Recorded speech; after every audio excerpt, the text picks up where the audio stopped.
apa sih sekarang instrumen atau variabel, baik itu regulasi maupun supporting system, misalnya teknologi, internet dan lain sebagainya yang mendukung peningkatan kinerja bagi pengambil kebijakan, itu kan semua sudah lengkap. Iya. Semua sudah lengkap. Hampir apa yang menjadi apa yang menjadi kebutuhan dasar masyarakat hari ini, katakan misalnya pendidikan, kesehatan, semua itu kan sudah disupport oleh negara.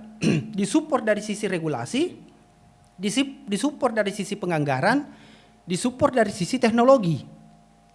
Jadi memang tidak rasional ketika masih ada rakyat, masih ada penduduk di desa, itu kemana sulit untuk mengakses misalnya layanan adminduk, layanan kesehatan, layanan pendidikan. Apa sih menjadi problem sekarang di situ? Ya, apalagi di desa sekarang dengan adanya dana desa yang cukup besar.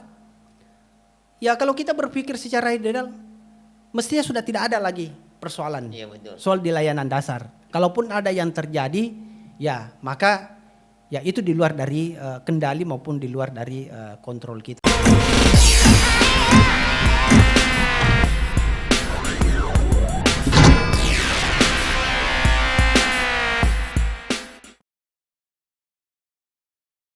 Tapi kan ini juga tidak lepas dari ini Kak, mindset dan kultur juga. Karena saya kebetulan juga punya beberapa keluarga yang pegawai.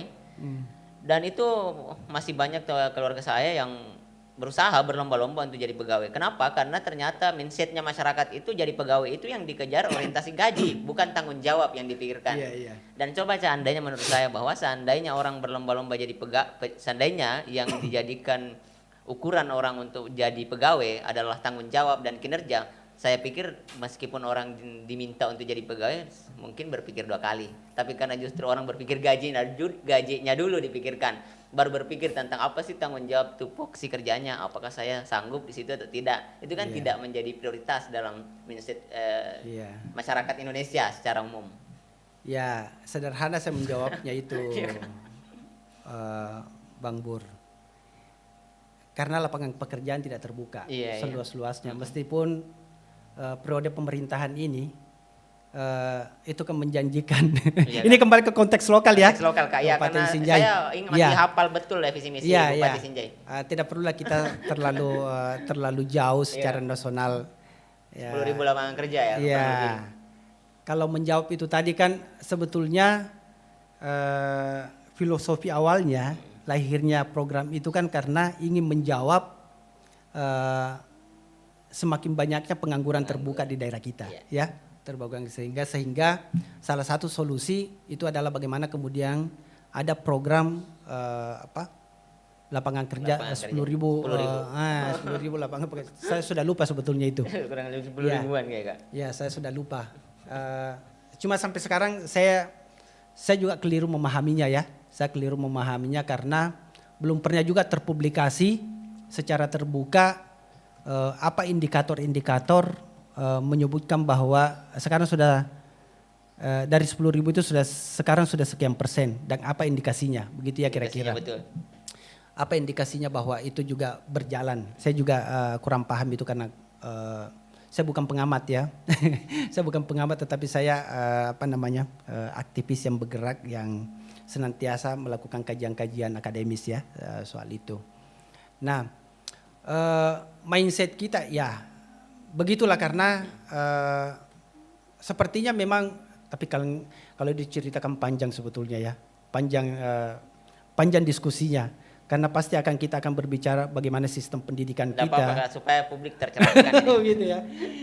Bagaimana sistem pendidikan kita yang mungkin tidak fokus bagaimana membentuk karakter siswa atau mahasiswa, sehingga ketika kita keluar dari dunia pendidikan, dunia kampus, pikiran kita mau menjadi PNS, ya kita mau menjadi PNS. Padahal di luar sana itu banyak sumber-sumber atau banyak ruang-ruang sebetulnya yang bisa kita manfaatkan, ya bisa kita manfaatkan, dan kita juga bisa hidup tanpa PNS ya, kira-kira begitu.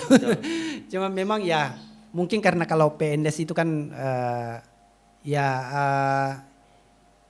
tunjangan hidup kita lebih terjamin terjamin secara begitu ya. ekonomi, iya, Kak.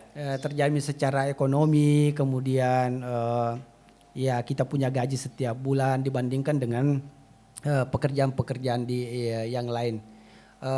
Tetapi sebetulnya kalau kita mau mengurai, kita mau mengkaji terkait dengan persoalan itu, lagi-lagi itu terkait dengan bagaimana kebijakan publik itu lebih berpihak. Iya, semua akan kembali ke situ. Karena ini tanggung jawab pemerintah. Iya, tanggung jawab pemerintah, tanggung jawab negara, ya. Tanggung jawab negara yang secara konstitusional itu memang sudah dimandatkan. Sudah dimandatkan untuk kemudian bagaimana negara ini mengatur masyarakat. Ya, bagaimana mengaturnya itu bagaimana membuka lapangan pekerjaan, bagaimana membuka ruang-ruang bagaimana kemudian masyarakat bisa bekerja kan kira-kira begitu. Kira-kira kan begitu, ya.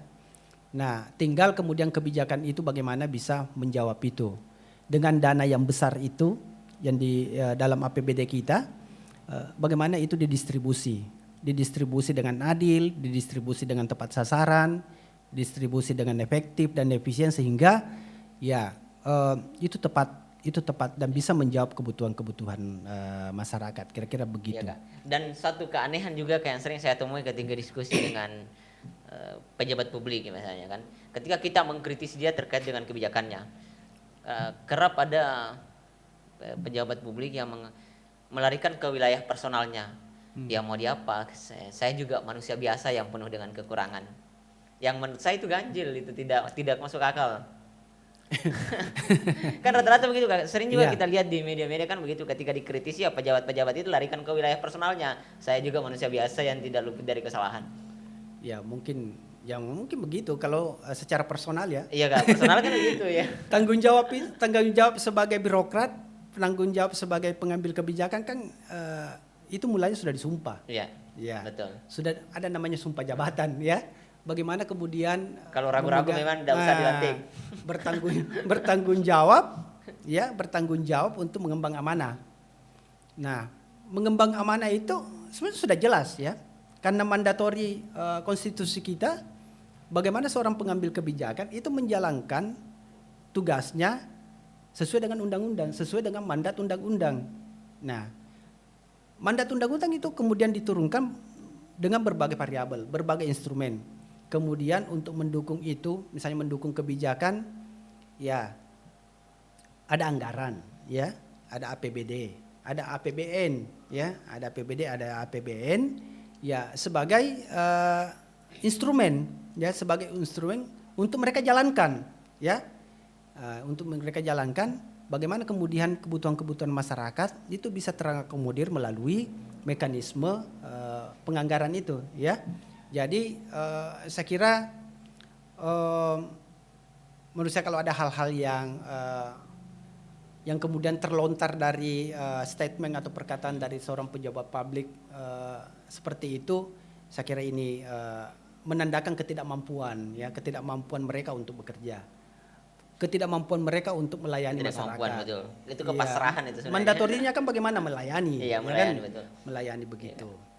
Nah, ini juga, Kak, kita ini kan diskusi tadi terkait dengan kebijakan publik dan bagaimana negara ini sudah mengklaim dirinya demokratis.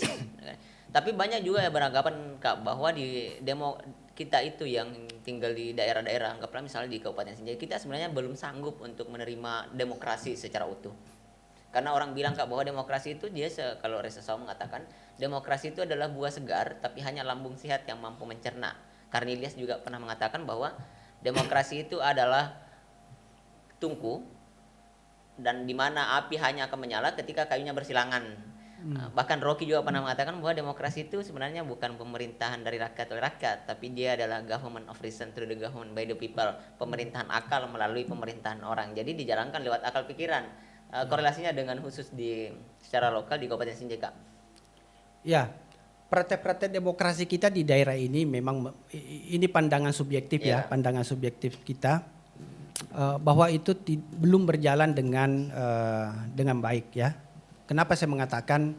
Karena ketika kita berbicara demokrasi maka ada instrumen yang menjalankan demokrasi itu.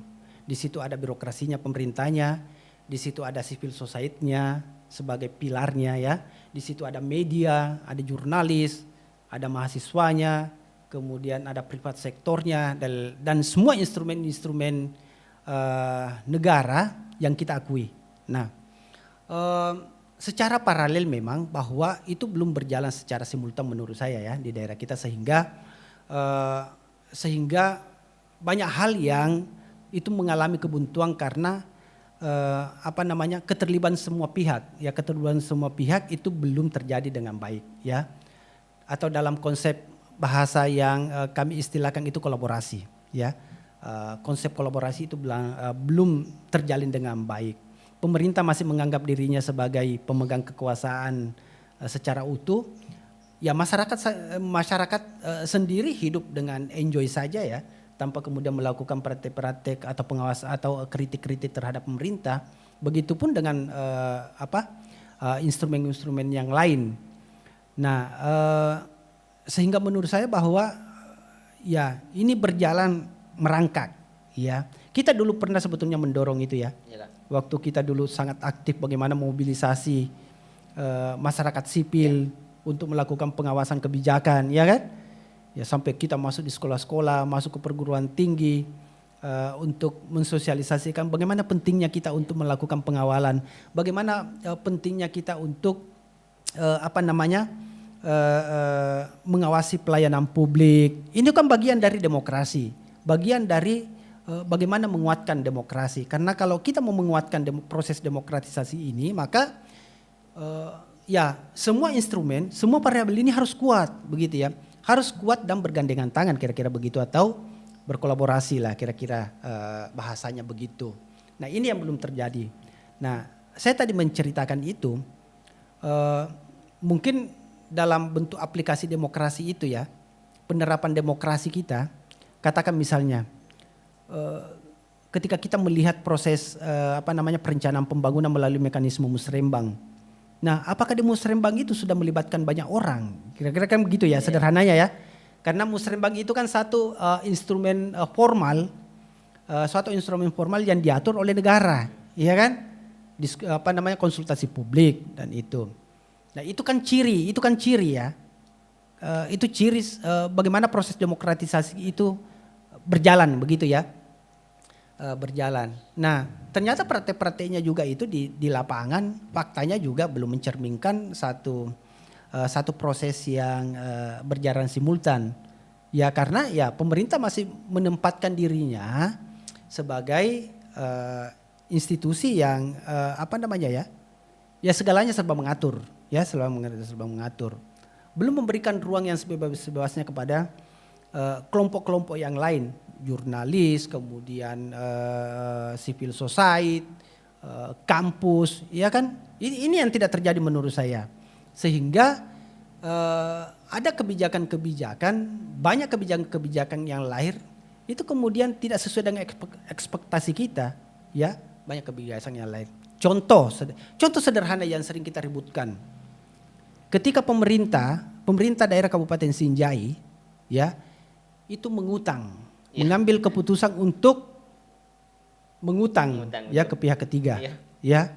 Kalau tidak salah yang sering kita baca di media itu 185 miliar. Apakah itu sudah melalui sebuah proses konsultasi publik? Apakah itu sudah melalui sebuah proses sosialisasi kepada masyarakat? Ya meskipun ya tujuan dari pemerintah itu baik karena katanya ya. Karena ingin membangun infrastruktur, memperbaiki infrastruktur. Oke, tidak ada masalah. Karena itu tanggung jawabnya pemerintah. Itu caranya pemerintah. Cuma dalam proses itu, apakah prosesnya itu di situ sudah ada ruang bagi publik untuk berbicara? Apakah di dalam prosesnya itu sudah memanggil masyarakatku, saya mau mengutang ini 185 miliar untuk membangun ini. Nanti kan kita ribut-ribut baru kemudian itu. Ya. Nanti kita ribut-ribut kemudian itu ditanggapi. Tapi di Indonesia saya lihat begitu Kak. Nanti sudah viral di media baru panik nih pejabatnya.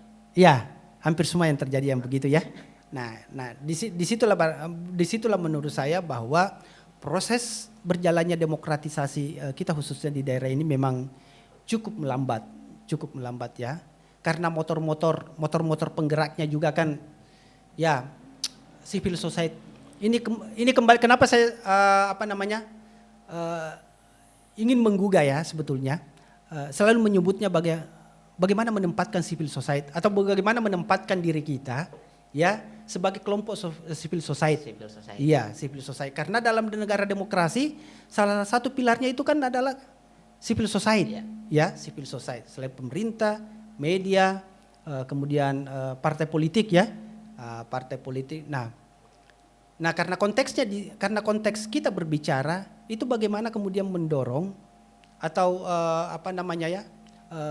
atau posisi saya berbicara karena saya seorang bagian dari civil society ya yang ingin mengambil peran dalam pembangunan ya. Nah, tentu bagaimana menguatkan posisi ini. Ya, mungkin agak lebih mengkerucut, mungkin kita bisa diskusikan lebih situ. Nanti kan sudah tadi secara makro kita tadi sudah membincangkan hal-hal yang kebijakan yang sifatnya makro. Nah, saya ingin lebih spesifik sedikit di sesi ini.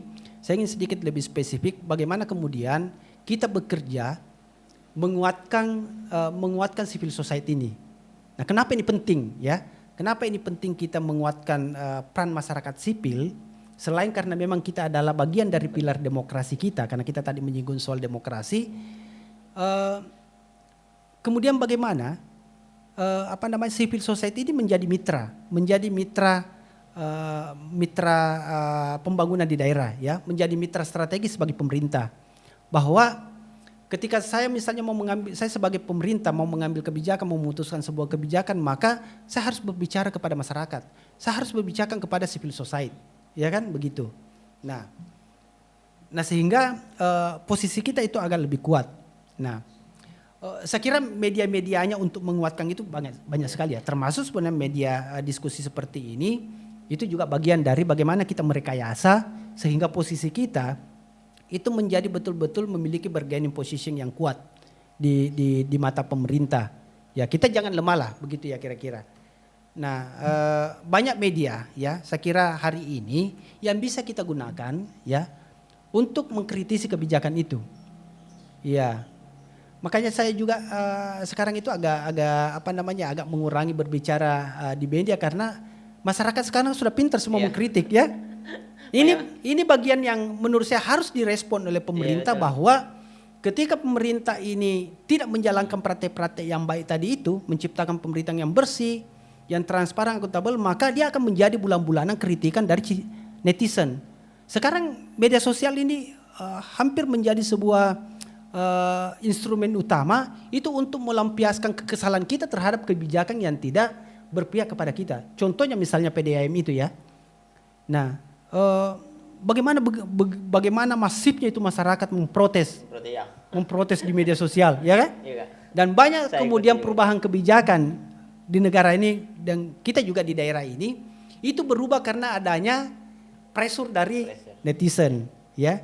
Jadi hati-hati, ya. Kalau kau tidak, ya, makanya kalau hati-hati kalau tidak menjadi pengambil kebijakan yang baik, ya, maka bulan-bulanan akan menjadi menjadi kritikan bagi netizen. Semua orang sudah pintar berbicara dengan media jejer, dengan media sosial, nah, semua sudah pintar berbicara kan, begitu. Nah itu kira-kira poinnya. Oke Kak, nah saya pernah ini Kak, baru-baru juga saya baca ini, kamu sadar juga pernah berkomentar terkait dengan pejabat di Kabupaten Senjai. Nah saya hanya ingin bertanya korelasinya dengan pembahasan kita tadi demokrasi, yang soal ada yang merangkap jabatan dan lain sebagainya. Menurut kamu sadar itu demokratis atau itu bentuk lain dari demokrasi? Iya, itulah tadi ya konsekuensinya. Ya. Konsekuensinya kalau kebijakan itu tidak transparan ya. Tentu bagi kita di publik akan bertanya-tanya seperti apa sih proses yang terjadi di dalam. Kenapa sih semua harus tertutup? Ya, ini zamannya sekarang era keterbukaan dengan dukungan digitalisasi informasi. Ya, jejak-jejak digital kita itu bisa diidentifikasi, bisa terlacak dan lain sebagainya. Jadi kalau masih ada praktek-praktek di daerah kita yang mencoba untuk ya memanfaatkan power kekuasaan itu untuk mengamankan jabatan, mengamankan APBD untuk kepentingan-kepentingan di luar dari ekspektasi kita sebagai masyarakat, ya maka ya siap-siap juga mendapatkan kritikan. Begitu kan. Jadi kritikan kita terhadap kebijakan itu saya kira tidak ada masalah. Karena subjek dari kebijakan itu adalah kan kita semua ini.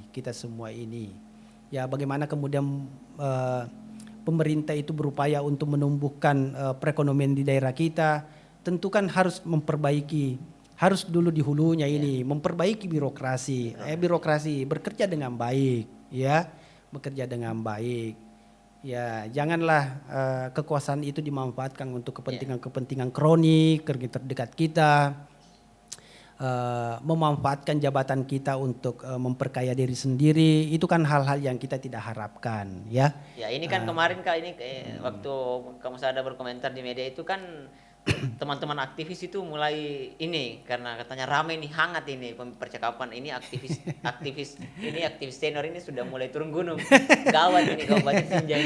Teman-teman kan banyak yang bilang begitu Kak, karena kan kamu sadar kemarin berkomentar terkait dengan apa ya, soal yang pelantikan itu. Ya. Dan itu juga yang ingin saya tanyakan ulang Kak, karena mungkin ya, masih ada beberapa orang yang masih penasaran bagaimana sih penjelasannya kamu sadar secara langsung terkait dengan itu, dan saya akan menguatkan rasa penasaran publik dengan pertanyaan bahwa ketika terjadi misalnya rangkap jabatan di suatu daerah, apakah itu bentuk praktek KKN atau justru itu adalah representasi dari minimnya sumber daya manusia di suatu daerah? Semuanya benar.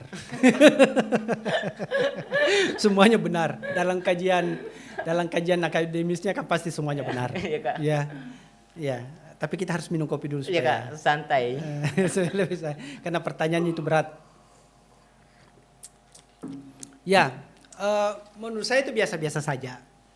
Ya, yang menjadi pertanyaan ketika para aktivis kita itu sudah tidak bersuara lagi. Iya Kak. Bungkam. Ya, bungkam ya. Bungkam. Maka itu mengindikasikan demokrasi kita sudah mati. Iya Kak. Ya kira-kira begitu ya. Karena suara publik, suara masyarakat, itulah gizinya demokrasi. Ya, itulah gizinya. Itulah suplemennya. Nah, ketika itu sudah tidak ada, media juga sudah diam, masyarakatnya juga sudah diam, maka itulah tanda kehancuran atau kematiannya sebuah demokrasi di daerah. Saya kira itu poinnya. Itu poinnya. Nah, sehingga untuk merawatnya, untuk supaya peran kita ini sebagai sedikit dulu Kak, berdasarkan pengamatan kamu sadar di Sinjai, bagaimana gerakan mahasiswa atau gerakan teman-teman aktivis terkait dengan itu? Bungkam kah atau? Ya, saya takut digebukin nanti sama teman-teman aktivis. Lagi-lagi saya belum memiliki indikator untuk menjawabnya itu. Ya, tapi begini Kak, saya kan terkait dengan apa yang kita tadi jelaskan di awal bahwa aktivis itu memang tidak mudah. Makanya saya justru sebenarnya ingin membangkitkan kembali semangat teman-teman aktivis, di lain sisi juga menegaskan ke teman-teman bahwa predikat itu tidak serta-merta dilekatkan pada diri orang kecuali dia betul-betul memiliki jiwa seperti yang kita tadi paparkan di awal. Iya. Memang untuk menjawabnya ini saya harus hati-hati nih. Ya, kalau memang kita melihat perjalanan dunia aktivisme khususnya di kalangan mahasiswa ya, kalau secara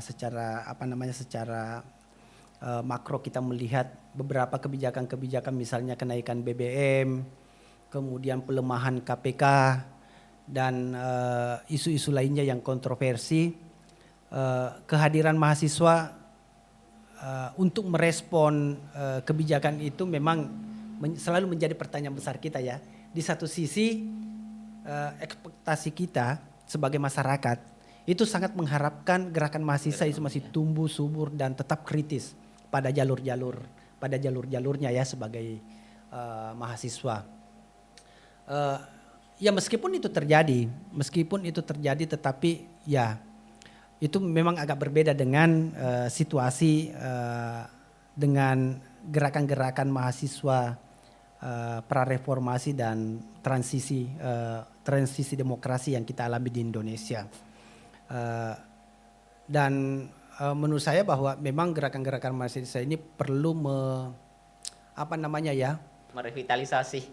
Mungkin merevitalisasi atau merefleksi kembali ya, reorientasi Iya, lah Kak. kira-kira.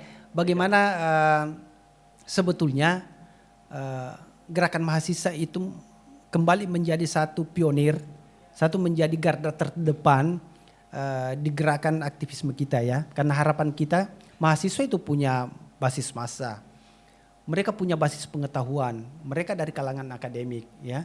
Nah tentu dengan modalitas ini harapan kita selalu bertumpu kepada mahasiswa untuk menyuarakan ketidakadilan, menyuarakan naiknya BBM, naiknya harga sembako dan lain-lain sebagainya. Kita selalu rindu dengan Iya, suara-suara betul, kritis Kak. itu dari mahasiswa. Nah ini barangkali yang selalu harus direfleksikan oleh teman-teman mahasiswa dengan menjamurnya berbagai media-media. Ya sekarang sudah banyak sekali yang mendukung itu kan, mendukung media yang mendukung, media sosial, media online, mainstream, media mainstreaming itu kan cukup terbuka sebetulnya ya. Nah tinggal pilihan-pilihan kita mana yang akan kita jadikan sebagai alat untuk menyuarakan itu kan sudah banyak sekali. Nah itu cukup kita harapkan sebetulnya. Nah terkait tadi pertanyaannya Pak Bur ini ya dengan dengan adanya rangkap jabatan ya kita selalu sebetulnya khawatir ya. Kita selalu khawatir ini sebagai publik ya, sebagai masyarakat. Nah, Penonton harus simak baik-baik ini karena ini dirindukan jawabannya nih. ya tentu harapan terbesar kita bahwa bagaimana birokrasi ini dikelola secara profesional ya. Bagaimana birokrasi ini dikelola dengan senantiasa berjalan sesuai dengan aturan-aturan yang ada ya. Janganlah kita memanfaatkan kesempatan ini ya untuk justru membalikkan itu semua, membalikkan fakta-fakta itu karena kita akan marah semua ini ya. Kita akan marah dengan situasi ini apalagi dengan ya terjadinya polarisasi secara sosial di masyarakat. Kan ini sangat terasa ini. Ya sangat terasa. Makanya teman-teman aktivis banyak yang bilang, Kak, ini sudah gawat sekali ini aktivis-aktivis senior sudah mulai turun gunung. Saya biasa saja. Itu standar lah. Ya. Tentu ketokohan dari pemimpin-pemimpin kita yang diberikan amanah mandat oleh konstitusi dan negara itu sangat kita harapkan untuk menjadi satu patron ya. Patron menjadi tokoh betul-betul yang bisa menjernihkan permasalahan-permasalahan publik yang ada selama ini. Ya 2 tahun lebih kita 2 tahun lebih kita hidup dari situasi COVID yang membuat semua berantakan ya. Semua sendi-sendi perekonomian, sendi-sendi sosial, politik dan lain sebagainya itu berantakan karena adanya situasi COVID ya. Situasi COVID. Nah, ketika ini kemudian tidak dibaca oleh pemerintah kita ya, pengambil kebijakan kita sebagai satu situasi yang cukup mencekam di masyarakat yang menyebabkan semakin meningkatnya kemiskinan, terjadinya kriminalitas sosial dan lain-lain sebagainya, maka kita sangat khawatir ya. Sangat khawatir. Di satu sisi masyarakat perlu dibuatkan satu kanal, bagaimana menormalkan situasi pasca COVID ini. Nah di satu sisi pengambil kebijakan kita bertindak bertindak ugal-ugalan. Saya kira ini kita sangat miris ya, sangat miris. Ya perlihatkanlah tradisi birokrasi yang profesional. Rekrut orang-orang yang punya pemikiran yang inovatif ya kan banyak lah ini pejabat-pejabat di daerah kita yang punya kapasitas lah, punya pemikiran yang inovatif, cerdas, responsif, dia peduli. Kalau begini situasinya itu terus berputar. Ala kadarnya. Kemarin ini ke situ ya. Ya akhirnya kita sebagai publik menilainya wah ada apa ini? Dan itu berdampak buruk terhadap kehidupan sosial tentunya kayak. Betul. Nah ini yang menurut saya ini yang harus dipelajari, ini yang harus direspon oleh pengambil kebijakan kita, pemerintah kita, bahwa sesungguhnya apa yang telah diramu, apa yang telah dilakukan oleh pemerintah kita mestinya itu kan harus dipikirkan secara paralel, apakah ini di masyarakat kontroversinya besar atau tidak, kan begitu ya. Nah ini cara-cara mengelola pemerintahan ini ya mestinya dilakukan secara terbuka ya. Jangan hanya menjadi lip service itu namanya. Ya kita selalu berbicara bagaimana menerapkan prinsip-prinsip governance, menerapkan tata kelola pemerintahan yang baik, transparan, akuntabel. Ketika kita ditanya apakah itu sudah dilakukan, kita sudah menempelkan baliho-baliho gitu. Ya, tetapi secara paralel apakah itu berdampak lebih luas kepada masyarakat? Nah, ini masih harus dijawab. Ya. Dan kalau ditemukan kebobrokannya, itu tadi pembenarannya, ya mau diapa, kita juga manusia biasa. Nggak bisa begitu loh. Anda ini berbicara bukan menjadi pejabat itu mandat negara. Ya. Betul. Sudah ditetapkan oleh undang-undang, sudah disumpah jabatan. Bukan secara pribadi. Anda pejabat publik melekat jabatan 24 jam dalam dirinya kan. Begitu. Jadi kalau ada masyarakat yang kritik, ada masyarakat yang memilih bagaimana ini air, kenapa tidak jalan lagi? Harus itu dijawab, ya. Betul. Harus dijawab dan dicarikan solusi secara cepat. Nah ini juga Kak, ini kan secara umum sih sebenarnya berlaku. Ketika dikritisi, nanti viral di media-media, baru panik ini. Ya. Ini apakah betul ini bentuk ketidakmampuannya untuk menjawab? Apakah dia hanya sibuk atau tidak apa ya istilahnya di Indonesia? Apakah ini bentuk dari lemahnya praktik-praktik demokrasi, atau memang para pejabat yang misalnya yang dikritisi itu tidak punya kapasitas untuk menjawab itu, atau itu dampak dari dalam artian bahwa yang menjabat tapi bukan keahliannya di situ. Iya. Kita mengkritik ini jabatan ya. Iya, jabatan. Kita mendiskusikan ini jabatan. Bukan person. Bukan. Nah ini. kita mendiskusikan ini jabatan ya. Rugi saya mengundang beliau kalau hanya mendiskusikan person. Jabatan. Iya, jadi yang merasa dibincangkan hari ini jangan kebakaran jenggot. Mesti harus juga diundang di sini tahu apa supaya lebih ini sudah banyak keundangan yang tersebar tapi yang datang baru kamu sadar. Nah maksud saya mungkin ada pengambil kebijakan juga dihadirkan di sini. Ya. Ya sering Kak di. Oh iya, supaya hal-hal yang menjadi kritikan publik itu bisa terjawab secara langsung. Betul, kan? Betul sekali Kak. Ya, karena begini.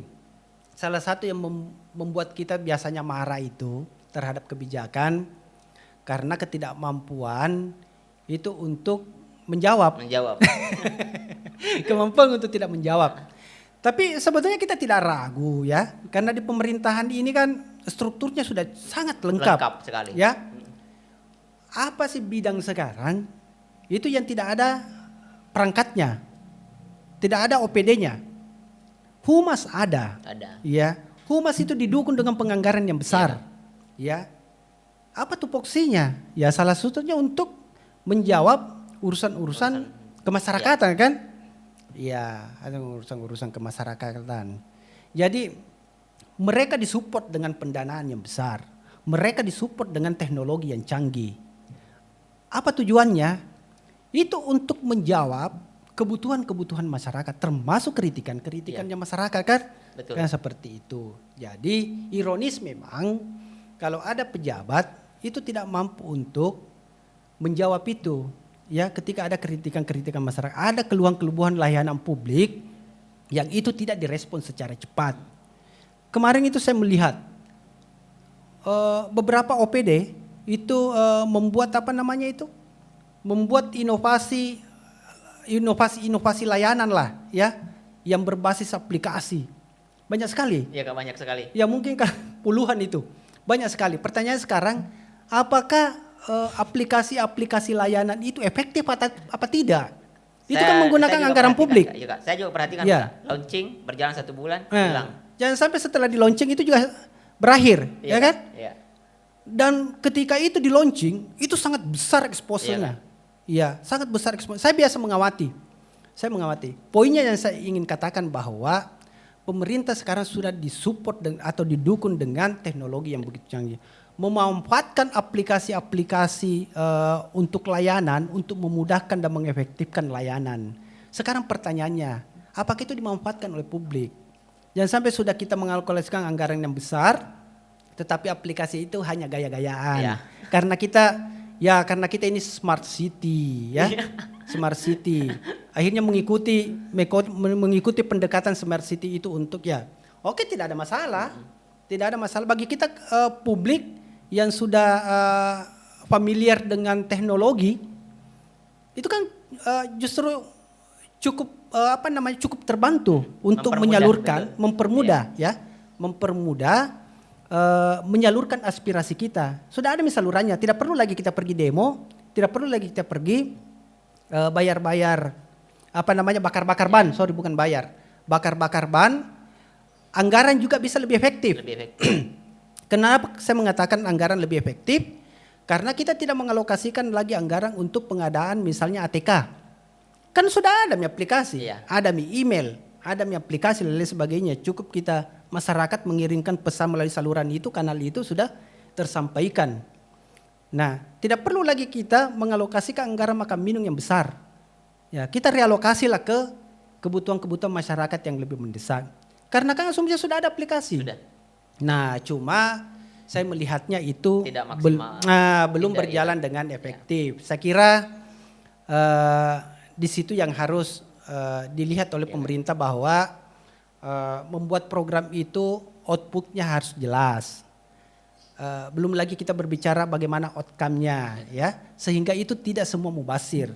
Kasihan kalau anggaran yang besar itu hanya dibuang-buang untuk kepentingan-kepentingan yang tanda petik tidak berguna untuk masyarakat, kan, tidak tepat sasaran untuk masyarakat. Nah, di situ juga harus dilihat bagaimana kebijakan-kebijakan publik itu betul-betul dirumuskan itu dengan memperhatikan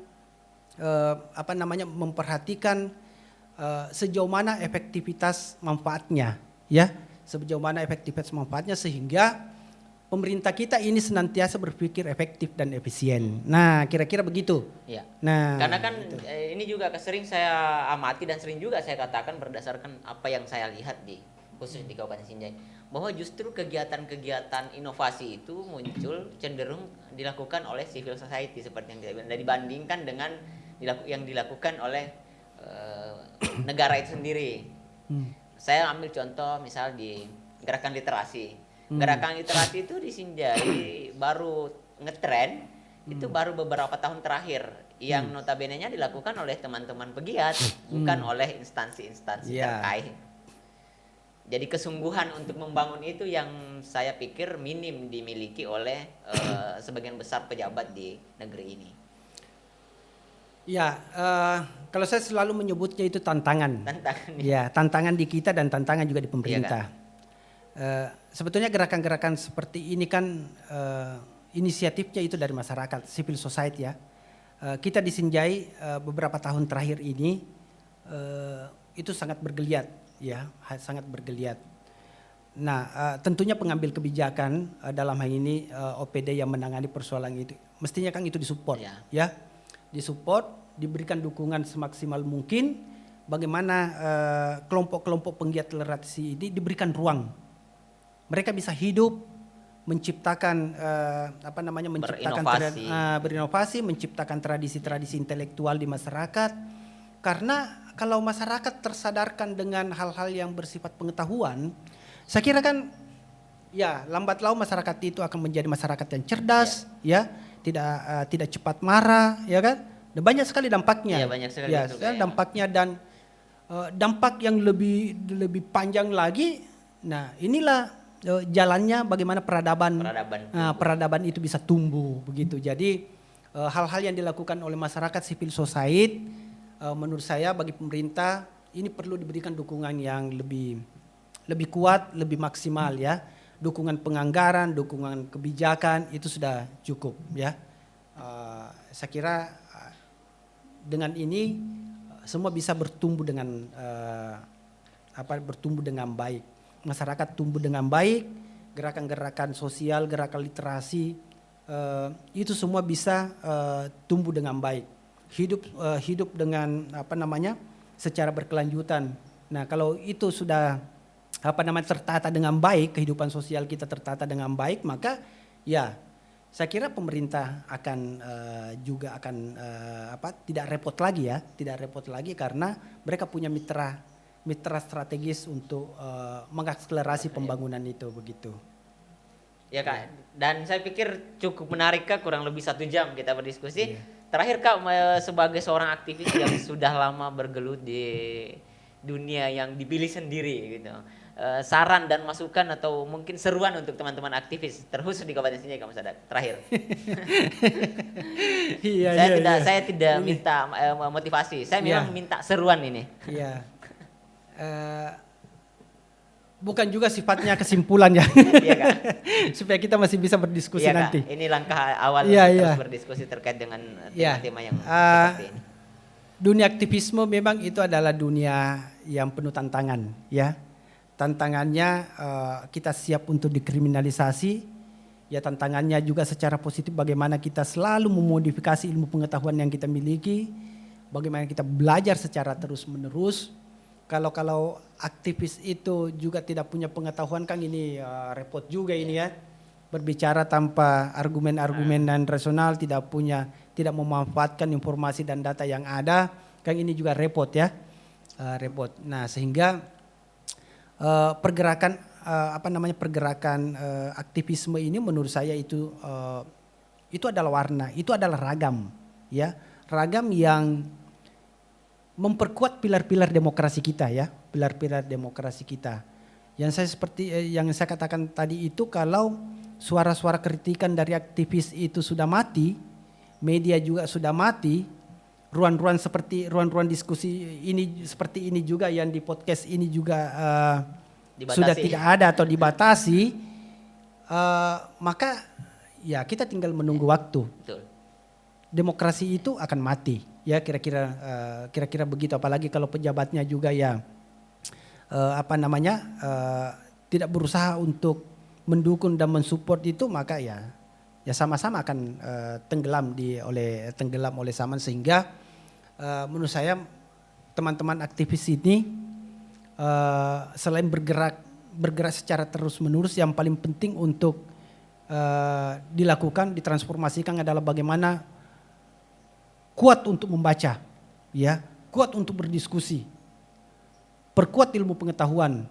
Kalau itu yang dimiliki, perkuat jaringan, ya. Kalau itu dimiliki, saya kira kita akan harapan kita bahwa